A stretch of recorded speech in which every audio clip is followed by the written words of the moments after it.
നമസ്കാരം, ഞാൻ doctor Balakrishnan. Doctor BK's fertility clinic Thrissur ചേറ്റുപുഴയിലെ ഫെർട്ടിലിറ്റി സ്പെഷ്യലിസ്റ്റ് ആണ്.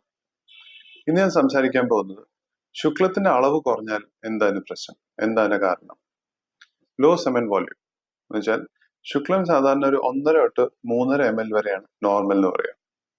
ഈ 1.5 ml കുറഞ്ഞു പോയാൽ എന്തായിരിക്കാം കാരണം, അതിനെന്താ ചെയ്യേണ്ടതെന്ന് ചോദ്യം.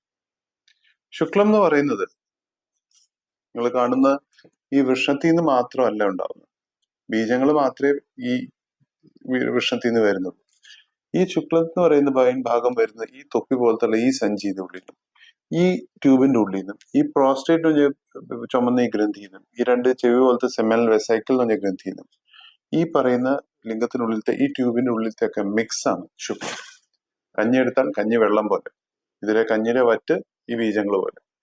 ഈ ബീജങ്ങളുടെ ചുറ്റും വേണ്ട ആ സെമിനൽ ഫ്ലൂയിഡിന്റെ അളവിൽ മാറ്റമാണ് നമ്മൾ ഈ സെമിനൽ വോള്യൂം കുറയുന്നു അല്ലെങ്കിൽ കൂടുന്നത് പറയുന്നത്. കൂടുമ്പോൾ തീർച്ചയായിട്ടും നമ്മൾ പറയണം. നമ്മൾ നേരത്തെ വീഡിയോയിൽ ഞാൻ പറഞ്ഞ പോലെ 3 തൊട്ട് 5 ദിവസത്തെ ഗ്യാപ്പ് ഞാൻ പറഞ്ഞിരുന്നു. 5 ദിവസത്തെക്കാട്ടും കൂടുതൽ ഗ്യാപ്പ് ഉണ്ടെങ്കിൽ ഈ ഇത്രയും ദിവസത്തെ ശുക്ലം കൂടി വരും. അപ്പൊ വോള്യൂം കൂടും. അപ്പൊ നിങ്ങൾക്ക് ഊഹിക്കാന്നുള്ളൂ, അടുപ്പിച്ച് നിങ്ങൾ കോണ്ടാക്ട് ചെയ്തിട്ട് പിന്നെ സാമ്പിൾ എടുത്തു നോക്കുമ്പോൾ ചിലപ്പോൾ അളവ് കുറയും. അതുകൊണ്ട് വോള്യൂം കുറയുന്നതിന് ഒരു കാരണം നിങ്ങൾ കറക്റ്റ് ആയിട്ട് ഗ്യാപ്പ് കൊടുത്തിട്ടില്ല, പെട്ടെന്ന് സെമിൻ എടുത്ത് തന്നെ ആയിരിക്കാം.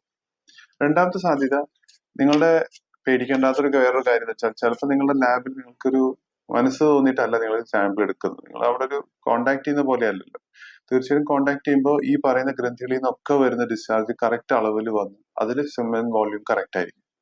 പക്ഷെ ലാബിൽ നിങ്ങളുടെ ഒരു നേർച്ച പോലെ അതൊന്ന് തീർത്ത് എങ്ങനെയെങ്കിലും പോകാനുള്ള തിരക്കിൽ നിങ്ങൾ എങ്ങനെയെങ്കിലും സാമ്പിൾ പുറത്തെടുക്കാൻ ശ്രമിക്കുമ്പോൾ ചിലപ്പോൾ ഈ എല്ലാ ഗ്രന്ഥികളിൽ നിന്നുള്ള സെക്രീഷൻസ് കറക്റ്റ് ആയിട്ട് വരാത്തതുകൊണ്ടായിരിക്കാം വോള്യൂം കുറഞ്ഞത്.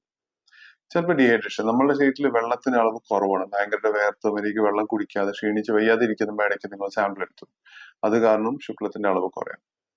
പക്ഷെ നമ്മൾ ശ്രദ്ധിക്കേണ്ട വേറൊരു ഇമ്പോർട്ടന്റ് കാര്യം എന്ന് വെച്ചാൽ ബീജങ്ങളുടെ കൗണ്ടും അനക്കവും ആരോഗ്യവും എല്ലാം കുറയാണ്. അതിന്റെ കൂടെ വോള്യൂം കുറഞ്ഞാൽ തീർച്ചയായിട്ടും നമ്മൾ അതിനെ ശ്രദ്ധിക്കണം. എന്നുവെച്ചാൽ ഇതില് ഈ പറയുന്ന ഗ്രന്ഥികളിൽ നിന്ന് വരുന്ന ട്യൂബുകൾ, ഈ പറയുന്ന ഗ്രന്ഥികളിൽ നിന്ന് വരുന്ന ഈ ചെറിയ ട്യൂബുകൾ, ഇതിന്റെ ഉള്ളിലത്തെ ട്യൂബുകളിൽ നിന്നൊക്കെ ഉള്ള ദ്വാരങ്ങളൊക്കെ ഭയങ്കര ചെറുതാണ്. ഗ്രന്ഥികളുടെ വായ വളരെ ചെറുതും ഗ്രന്ഥികൾ വലുതുമാണ്. അപ്പൊ എന്തെങ്കിലും കാരണവശാൽ ഈ വായ ബ്ലോക്ക് ആയിട്ടുണ്ടെങ്കിൽ തീർച്ചയായിട്ടും ഇതിന്റെ സെക്രീഷൻസ് മുഴുവൻ പുറത്തേക്ക് വരാത്തതുകൊണ്ട് വോള്യൂം കുറയാം. അങ്ങനെയാണെങ്കിൽ ആ ബ്ലോക്കിനുള്ള കാരണം നമ്മൾ കണ്ടുപിടിച്ച് മാറ്റിക്കഴിഞ്ഞാൽ, ബ്ലോക്ക് മാറ്റാനല്ല കാരണത്തിനെ മാറ്റിക്കഴിഞ്ഞാൽ ശുക്ലം പിന്നെയും തിരിച്ച് വോള്യൂം കൂട്ടാൻ പറ്റും. ഇത് പൊതുവെ വോള്യൂം കുറയ്ക്കുന്ന കാരണം. വോള്യൂം കൂടാനും ഒരു സാധ്യതയുണ്ട്. ചിലപ്പം നിങ്ങളുടെ ശുക്ലത്തിൽ ഇൻഫെക്ഷൻസ് ഉണ്ടെങ്കിൽ, എന്നുവെച്ചാൽ ശുക്ലം ഉണ്ടാക്കുന്ന ഈ ഗ്രന്ഥികളിലെ ഇൻഫെക്ഷൻ, നമുക്ക് മൂക്കിൽ ജലദോഷം വരുമ്പോൾ മൂക്ക് ഒലിച്ചു തുടങ്ങും. മൂക്കിൽ നിന്ന് കൂടുതൽ സെക്രീഷൻസ് വരുന്ന ജലദോഷത്തിന്റെ ലക്ഷണം. അതേപോലെ ഈ ഗ്രന്ഥികളിൽ ഇൻഫെക്ഷൻസ് വന്നാലും കൂടുതൽ ശുക്ലം ഉണ്ടാവും. ചിലപ്പം 3.5 പകരം 4, 5, 7 ml ശുക്ലമൊക്കെ വരാം. അപ്പൊ കുറെ ശുക്ലം വന്നതിന്റെ അർത്ഥം പ്രഗ്നൻസി സാധ്യത കൂടി നിറച്ച് ബീജങ്ങൾ ഉണ്ട് എന്നല്ല.